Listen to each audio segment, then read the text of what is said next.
funky looking spheres, as well as 3 pillows. And I am going to be just softly reading some articles while I play with these spheres in your ears. And hopefully we'll find a variety. So there's going to be some tapping noises, some of whatever this noise is. And let's see what we can find.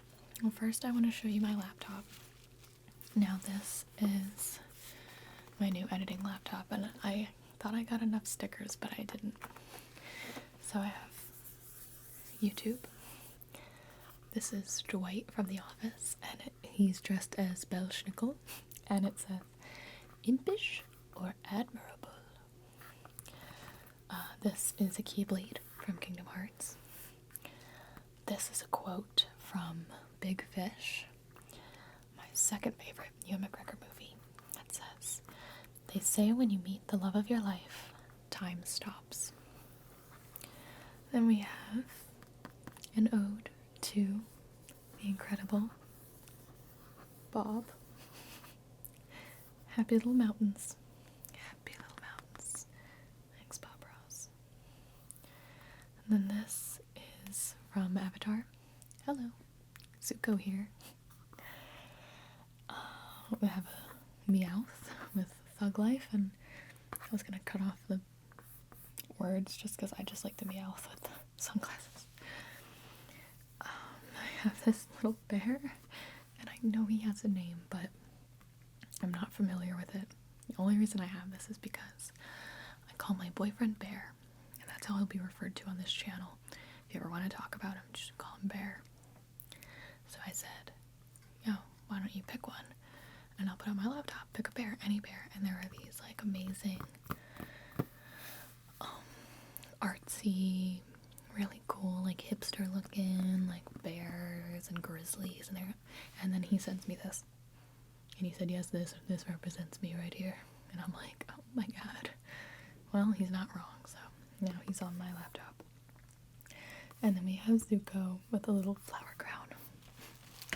So I'll be collecting more stickers. But besides that, right now I'm on Reddit. And what I'm gonna do is go to maybe Reddit news. I don't know if that's just gonna be, well, no, I guess it's just for news pertaining to Reddit. So I'm gonna go to r/uplifting news. Because I don't want to stress you guys out. This ball is shedding already. It's okay. Okay, so let's go to the top of the month. Okay. Alright, there are more people watching Planet Earth 2 than the X Factor.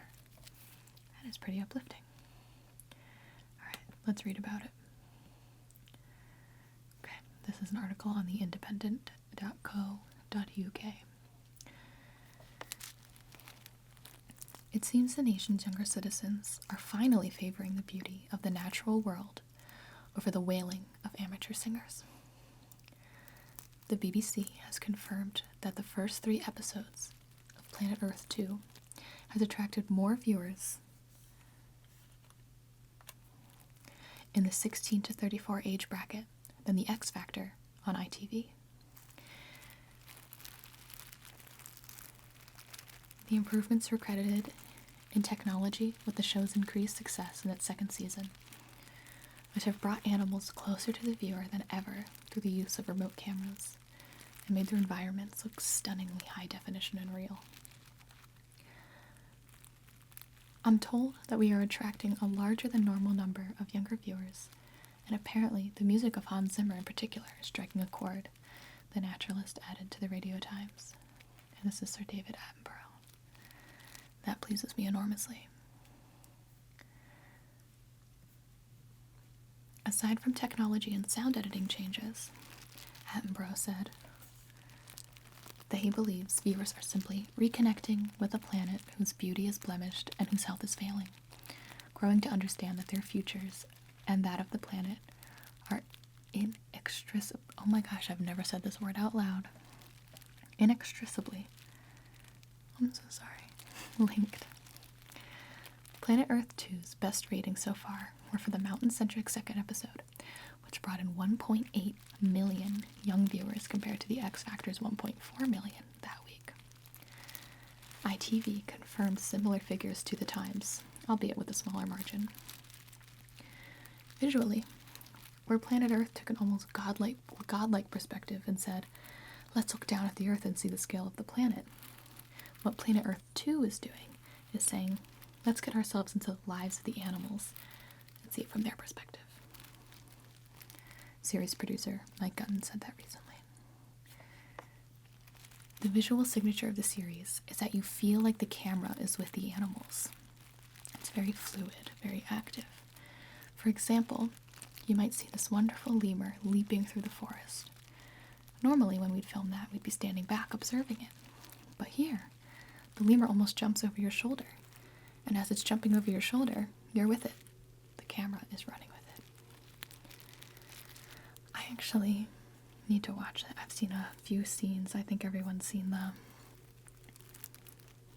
baby lizard running away from the snakes, but that's nice. I like that. Okay. Spain is getting rid of streets named after fascist leaders, dedicating to women instead. Okay.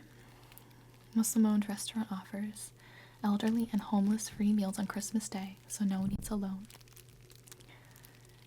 Girl spots discarded winning lottery scratcher, spends money on Thanksgiving for those in need. Philadelphia fraternity cooks Thanksgiving dinner for the city's homeless population for the 16th straight year. That's awesome. Alright, which one should we read? Okay, I like this one. We're having a little animals theme.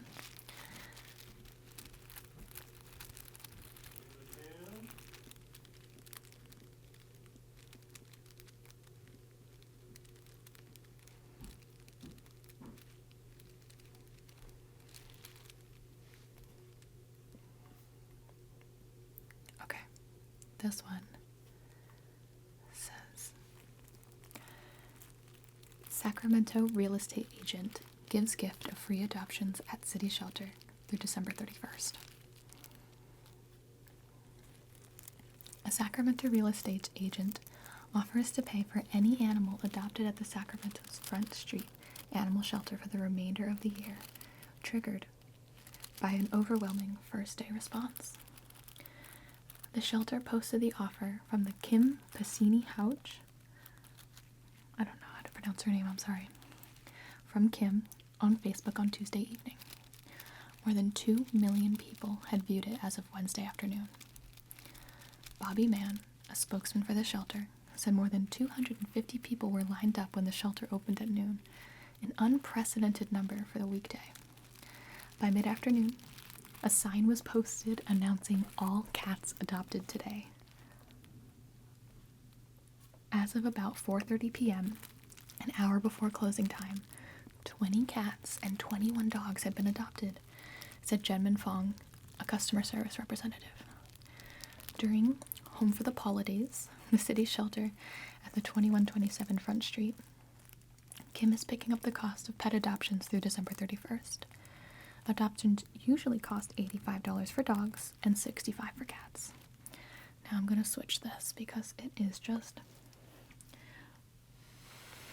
getting all over the place. I'm going to switch it to something different. And this is a wooden sphere. Okay. So,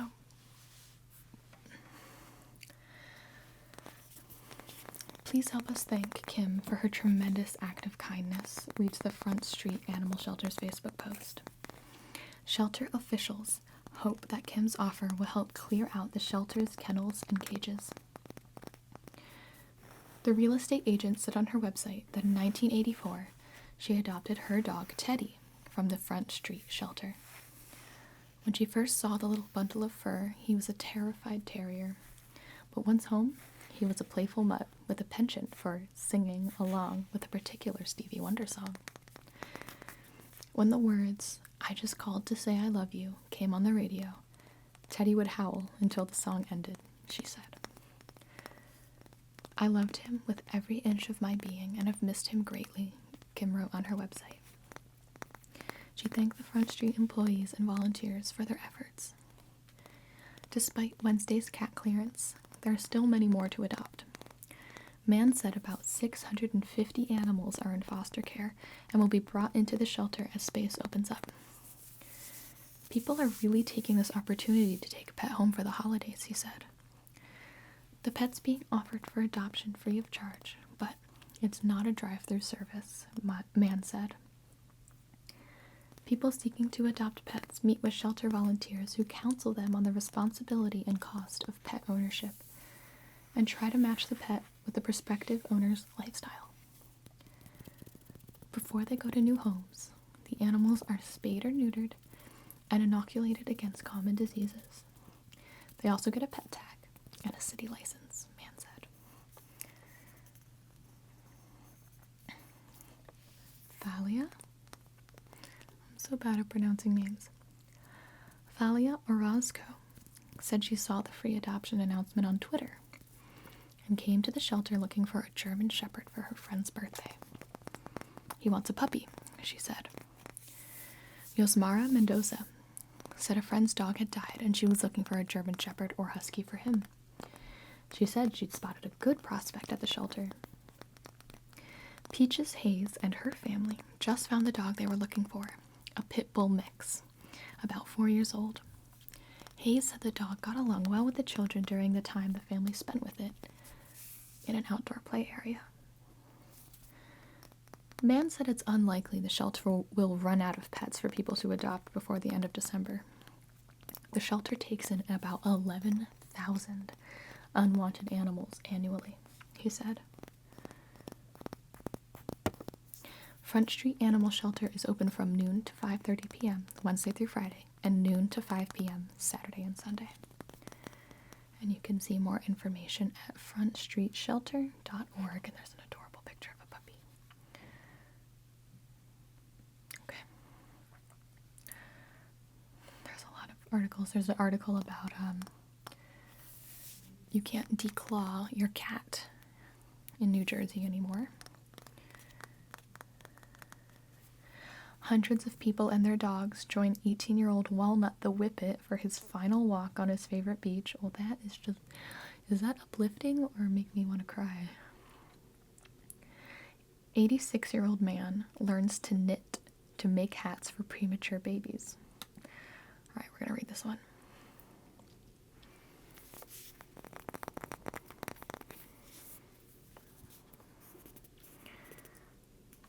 News sites are so clogged nowadays, so many ads and things to click on. I just want to read. Okay.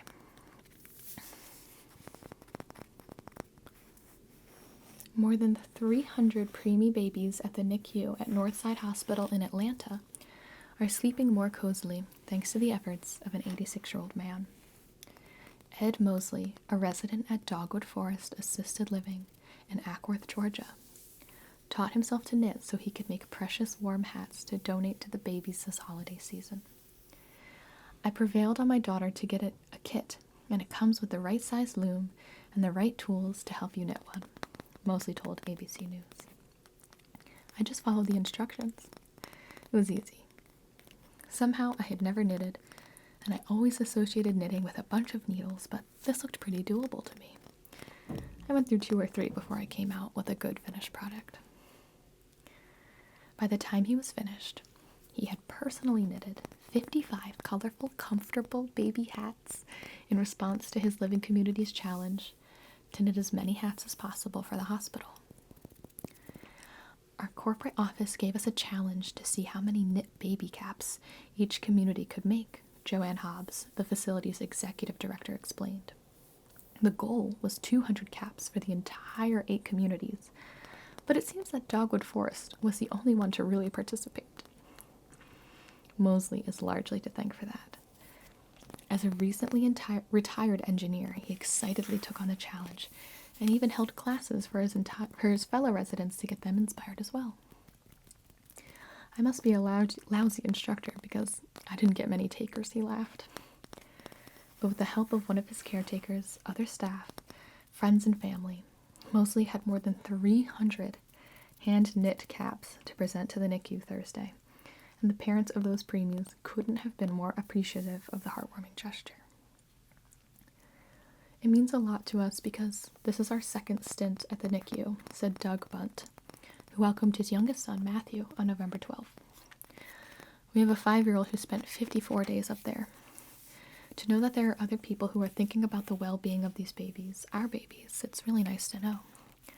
The fact that this man is taking time out of his day to help the kids really means a lot to us. As for the staff at Northside Hospital, who care for about 2,000 premature infants each year, it's great to receive these wonderful gifts, Linda Kelly, clinical manager of the special care nursery, said. To have a gift left at the bedside or a nurse put a hat on the little baby's head makes it all seem less like a hospital, she continued. It's important for these families to see their baby as a baby and not as a patient. This will help to get their families to that spot. Mosley was glad for the opportunity to work on something while he enjoys his other favorite pastime, watching golf on TV. When someone appreciates something you do, that makes you feel good, naturally, he said. I get a lot of enjoyment doing this, and now I've graduated to large caps. I'm doing caps for all my grandkids. That was a cute story. Okay.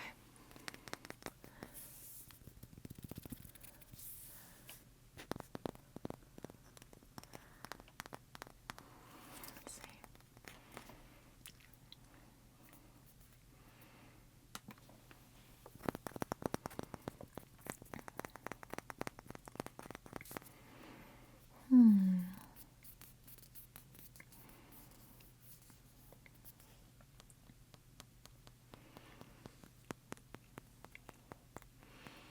Some of these are like deceivingly not uplifting news. Oh, this one is really exciting. Patagonia donated all this fluff from the little spheres up in my face. Patagonia donated 100% of their Black Friday sales to environmental groups. And that is really cool. Let me find a recent article to that, actually. Patagonia donate. News. Okay, well, this is...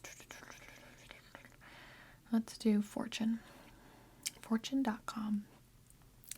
Patagonia is donating all 10 million of its Black Friday sales to charity.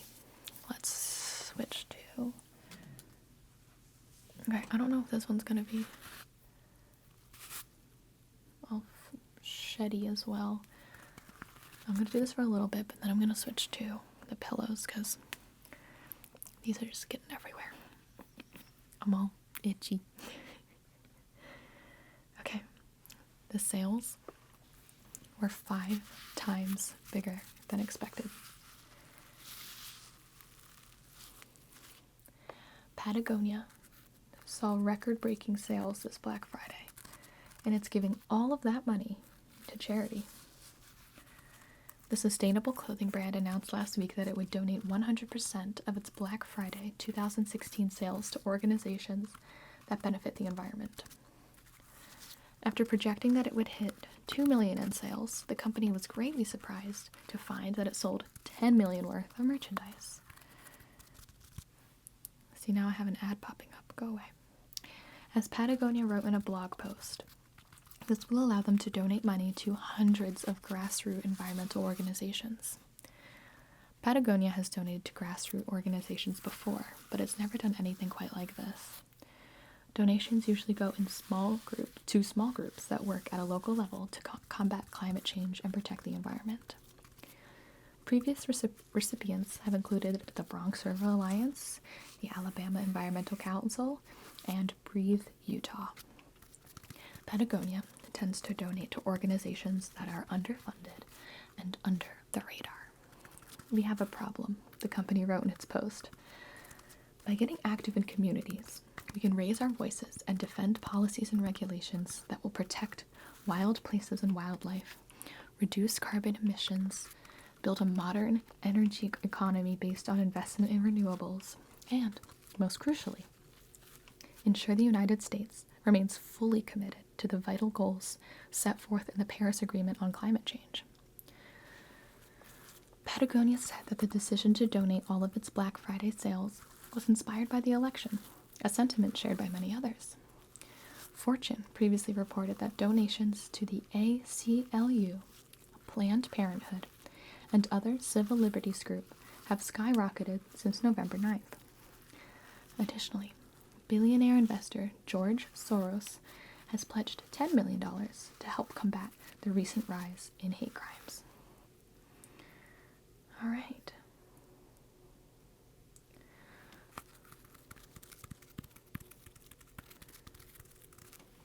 I'm going to switch to pillow.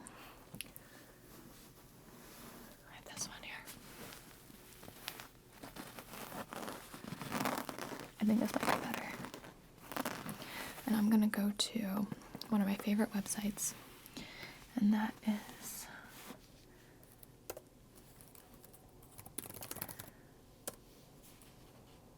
I can't think of what it is. Mental Floss. Mental Floss. I literally typed in brain think. Alright, Mental Floss. Random, interesting, amazing facts. So let's do... Okay. How Grandma Got Run Over by a Reindeer became a holiday staple. I'm interested. Are you interested? I'm interested. With more than 11 million copies sold, the kooky country Christmas classic, that is, Grandma Got Run Over by a Reindeer, is a musical gift that keeps on giving. And that can evidently never be returned. It's a fantastical tale of a tipsy old lady who's trampled to death by Santa's sleigh, and the story behind the song is nearly as good. It begins, like all Christmas fables should, with a blizzard. It was December 1978, and a San Francisco veteran named Elmo Shropshire, aka Dr. Elmo, was booked at the Hyatt in Lake Tahoe with his then-wife, Patsy. The couple had a comedy bluegrass duo called Elmo and Patsy, and just before taking the stage, they got a visit from one Randy Brooks, a Texas singer-songwriter who'd played the hotel before them and gotten stuck there in the snow. I was never what I'd consider to be much of a singer, Dr. Elmo tells Mental Floss from his home in California. I always sang novelty songs, so it didn't matter if I could sing or not. At the time, we were doing a lot of funny songs. Randy saw our show and said, "I've got this song I think would be perfect for you." The song was, of course, Grandma Got Run Over by a Reindeer, which Dr. Elmo deemed the most original take on Christmas music he'd ever heard. I didn't know how long it would last, he said, but I knew it would get people's attention the first time he sang it. Funnily enough, Grandma didn't get much of a reaction from the audience at the Hyatt, where Elmo and Patsy played it with Brooks the night they met. I thought it was kind of cute, Dr. Elmo says. There are some songs that are more in your face than that one. The song has all the trappings of Christmas in it, except for that one thing. That one thing, the old woman getting blindsided by St. Nick, plus the indifference response from her family, made all the difference. In 1979, an early recording by Dr. Elmo found its way to influential San Francisco DJ Gene the Emperor Nelson, who made it a local sensation.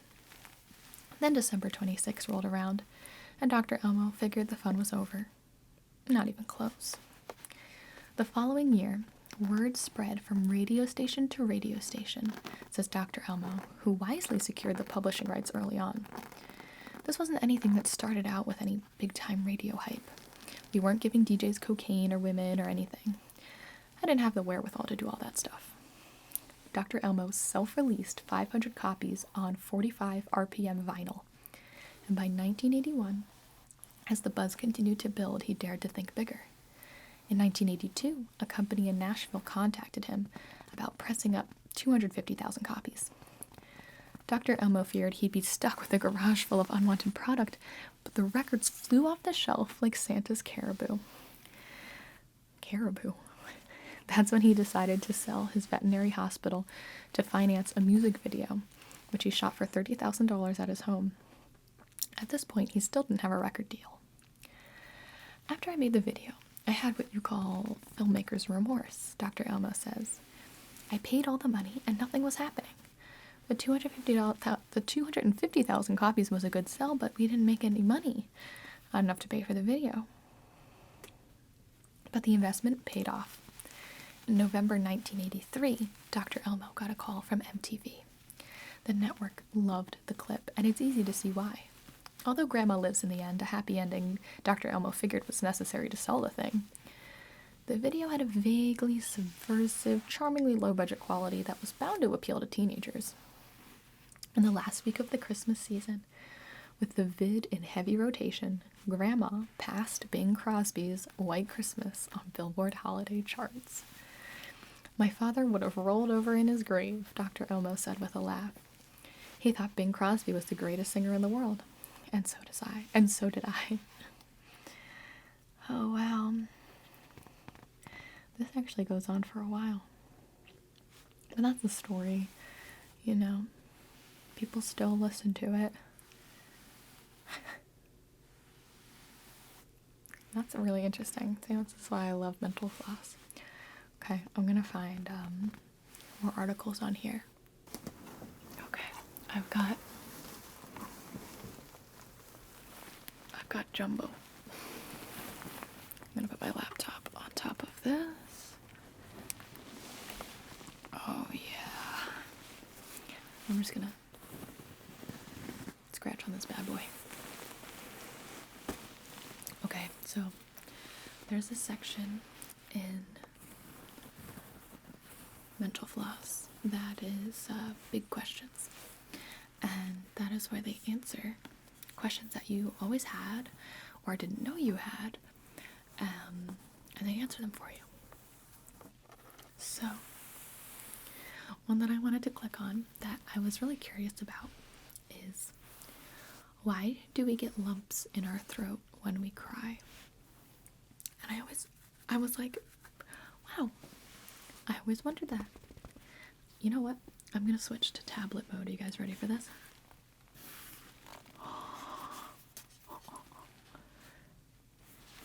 How about that? Okay. When you're sad, so angry you could cry, or trying not to weep at that ASPCA commercial again, you've probably felt a big lump in your throat during emotional moments. Why?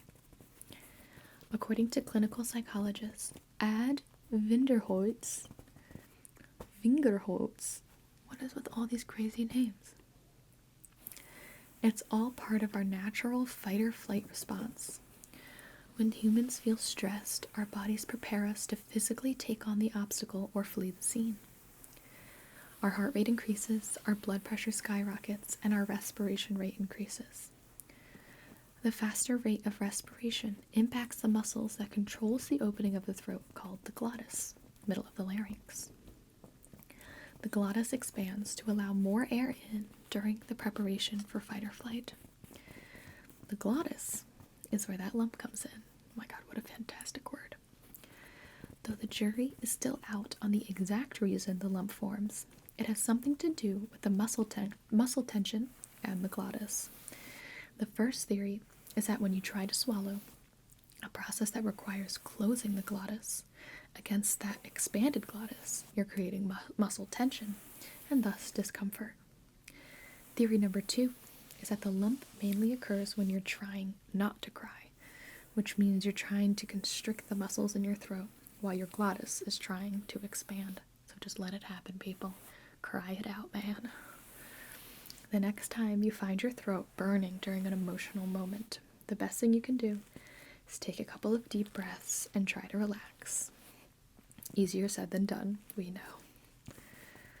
Okay, let's do more big questions. Okay.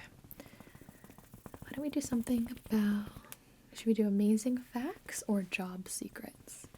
I'll click on amazing facts first. What do the M on M&M stand for? What do the M on M&M stand for? Here we go. In the early 1900s, they're taking us back.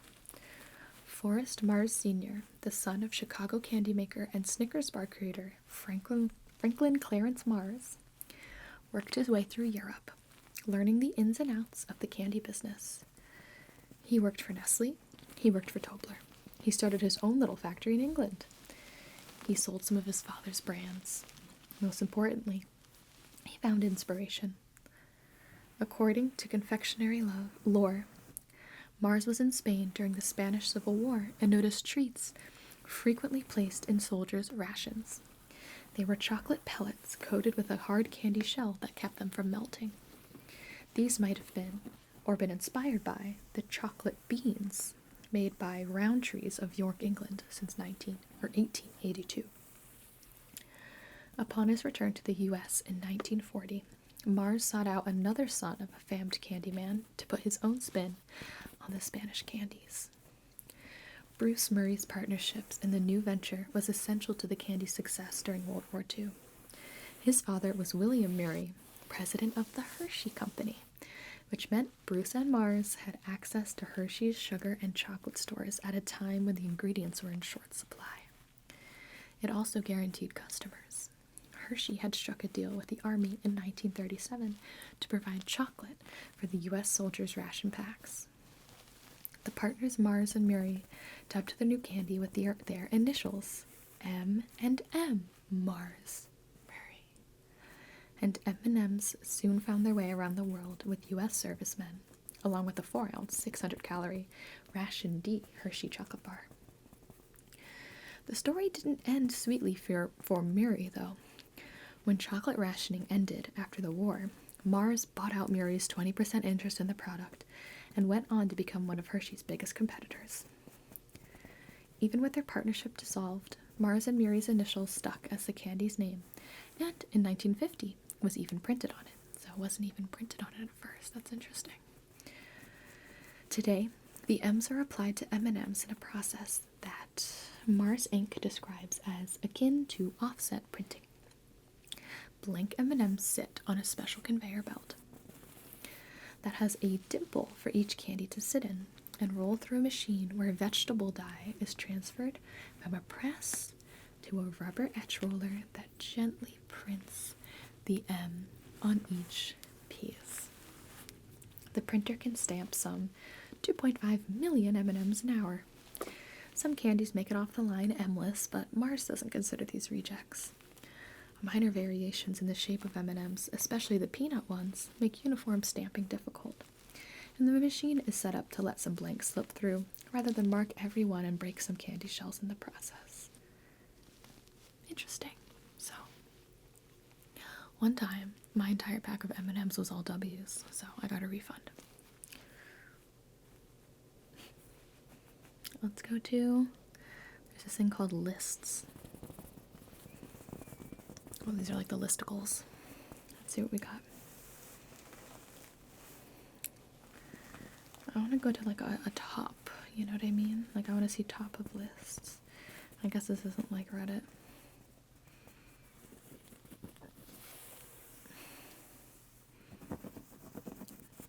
"11 thoughtful gifts that give back." Just in case you guys need any gifts for the holiday season. Okay.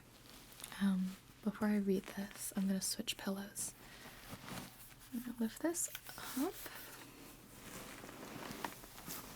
Place that on the bed. And I'm gonna get this this fellow. Now this is a cool pillow. It's got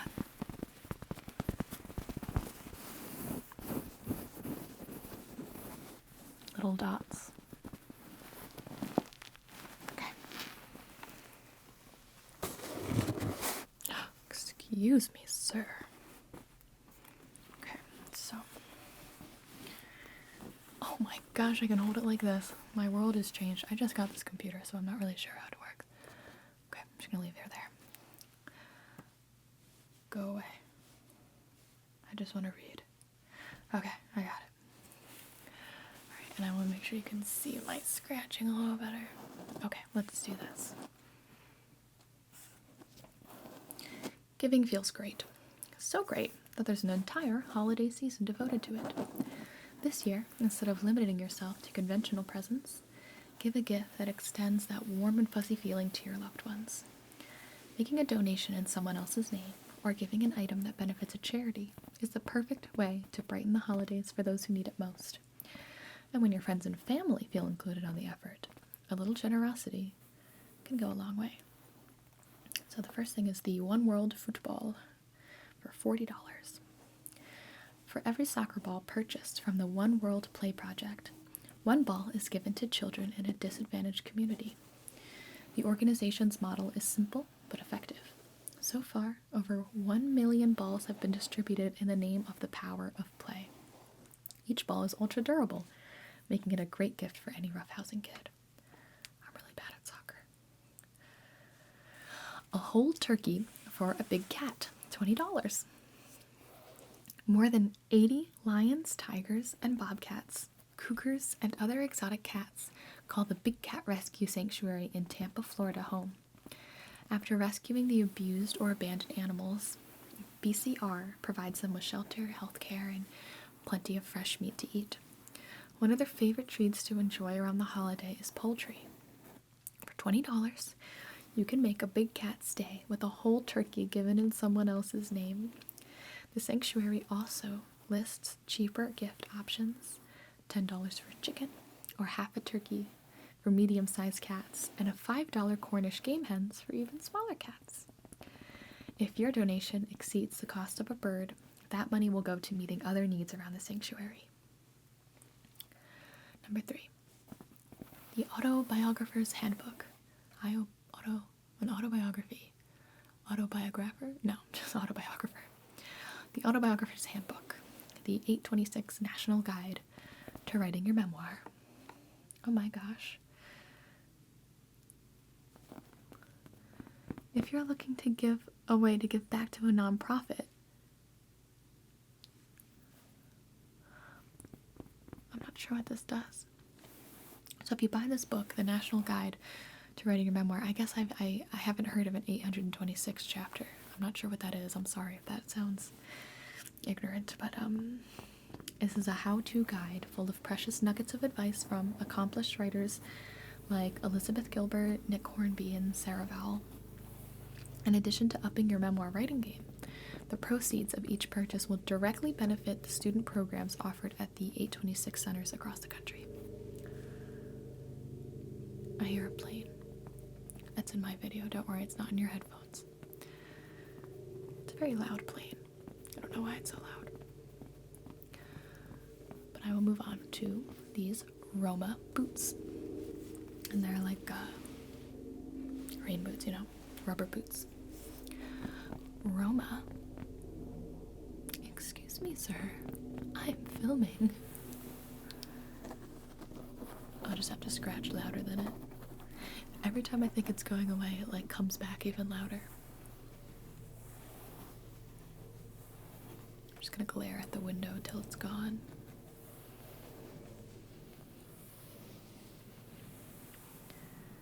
Anyway, Roma makes giving back look good. Every purchase of a pair of their sleek, fashionable boots results in a new pair donated to an underprivileged child. The shoes come in a variety of styles and designs, with the cheapest classic boot priced at $62. So it's like Tom's almost. Alpaca. If you've ever dreamed of owning an alpaca but don't have the yard space, buying one for someone in need is a great alternative. Heifer International does more than provide livestock to families. They also empower them with the tools and knowledge they need to turn animal products like milk and wool into a source of income.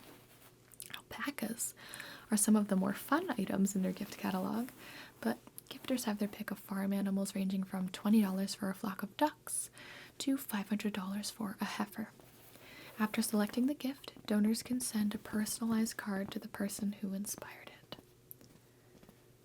I've actually donated to them before. When we were younger, we would donate to a charity every year, and the siblings were allowed to pick it, and we often picked that one. Jelly Heart iPhone case, $30. Here we go. Gotta see it. If you have a friend who still hasn't gotten around to putting a cover on their phone, here's a good excuse to buy them one. 100% of the proceeds from this stylish iPhone 6 case go to the American Foundation for AIDS Research. The organization's Countdown to a Cure for AIDS project aims to find the basis for a cure by the year 2020. They plan to put $100 million towards the initiative, so every dollar helps. Solar lantern, $40. For families living without access to electricity, a simple lantern can help extend their day. This solar-powered lamp from the global charity Oxfam doubles as a cell phone charger.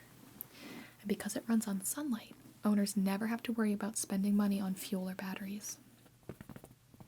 If you want to donate the lantern in honor of somebody else, Oxfam gives you the option to send them a physical or digital card or print one out at home. This next one is ridiculous. I love it. This is the Narwhal Adoption Kit, $55. Narwhals are known as the unicorns of the sea for a reason.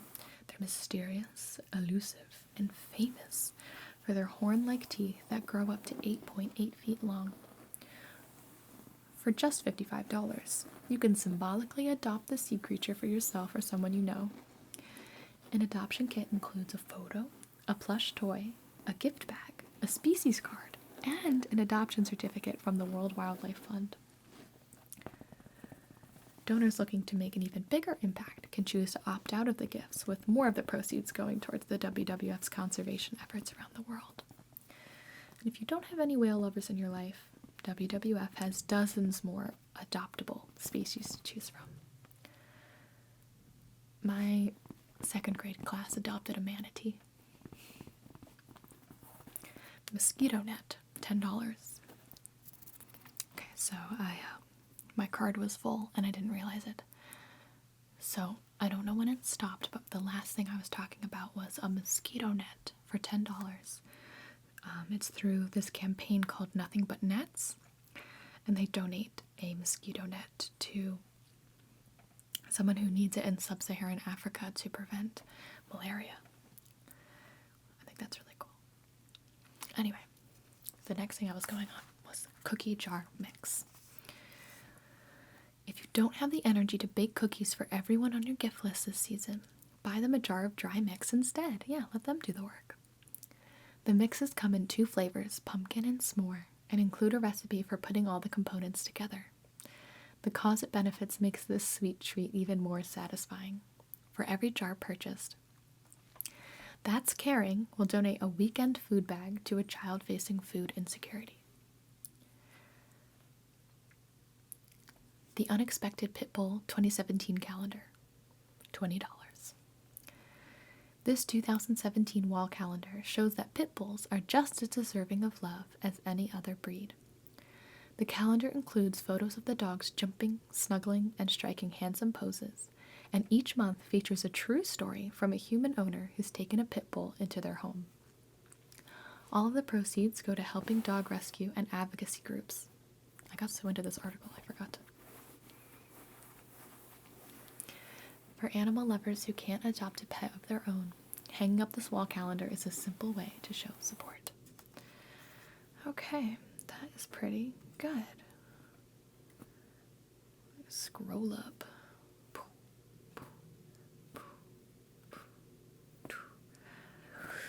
Oh, we're back up. Okay. There's quizzes. Should we do a quiz? Yeah, it's getting to... We're almost at an hour, right? Let's do a quiz. Okay. There's 5 questions called cookies. I'm clicking on it. In which U.S. state was the Toll House Inn, where Ruth Graves Wakefield made her namesake chocolate chip cookies famous, located? Alright, Toll House cookies, where are they from? Connecticut, Vermont, New Hampshire, or Massachusetts? My gut said New Hampshire. I have no idea what it is. Okay. I'm just gonna go New Hampshire. They didn't tell me if I got it right or wrong. Question 2. What is the name of Cookie Bumstead's older brother in the long-running syndicated comic strip Blondie? Alexander, Andrew, Abraham, or Arnold? Blondie.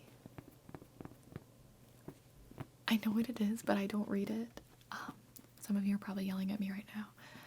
But I'm going to do Abraham.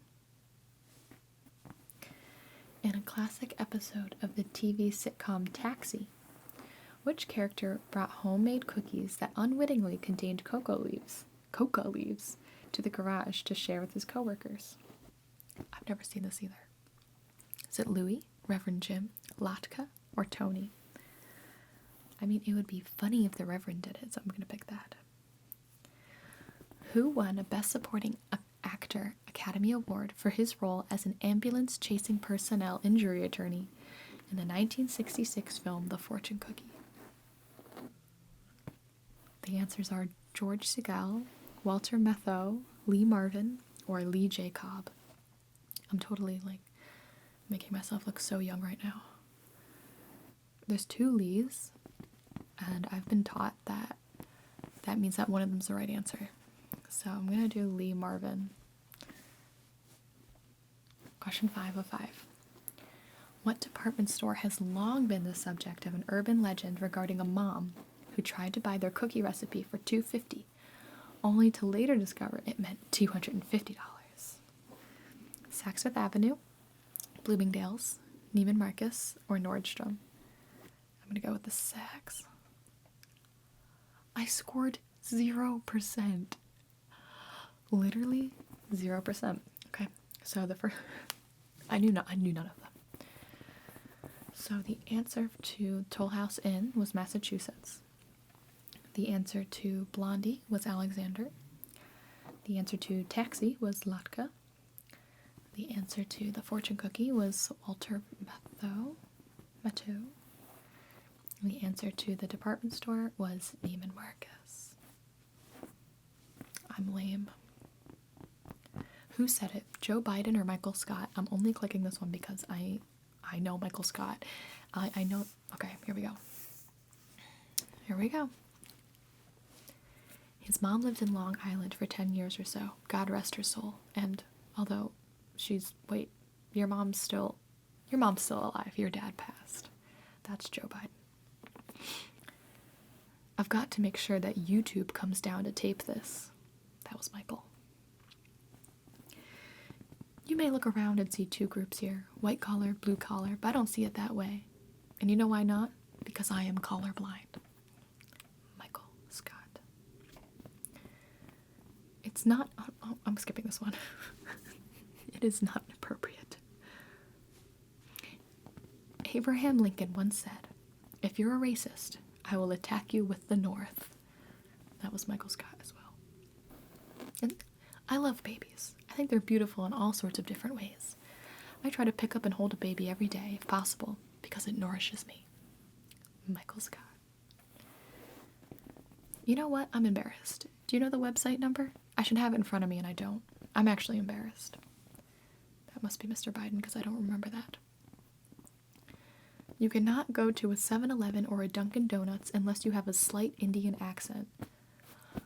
Why are these terrible? I kind of regret taking this. I'd guess Joe Biden for that because I don't remember Michael saying that.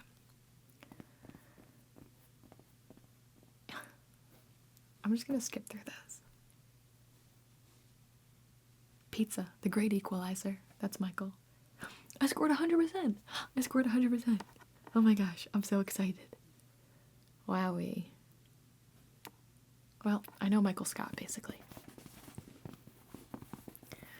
That's my life. I watch way too much of The Office. Let me do some amazing facts. I'm going to switch to one last pillow and read another article and then say goodnight. I have this pretty tame looking pillow, but it has nice ridges.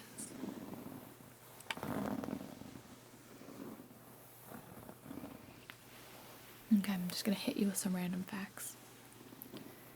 Engineers in Dubai created intricate palm tree-shaped islands by spraying sand into the Persian Gulf until 320 miles of new beaches rose from the Gulf floor.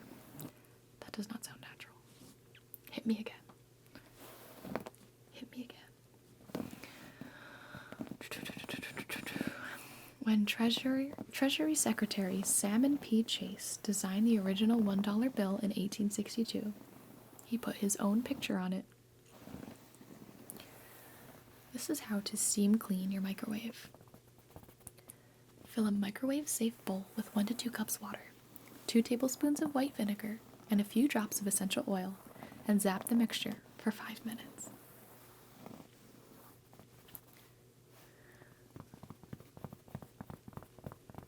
Oh, Lamborghini.